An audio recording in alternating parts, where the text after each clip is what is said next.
تازه خبر د طالبانو او د ایران پولیسو ځواکونو ترمنځ نن سهار نښته شوې. سلام، وخت مو بخیر. پام وکړئ د نن ورځې تازه خبر ته.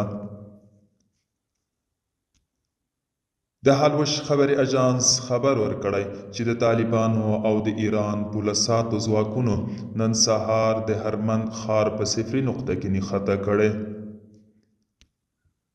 دغه خبري اژانس وایي د طالبانو او د ایران د پولیسو ځواکونو ترمنځ نښته وروسته له هغې پیل شوه چې د ایران د پولیسو ځواکونو د هرمند د ساسولي په کلي کې په یو شمېر بلوچو باندې ډزې وکړې.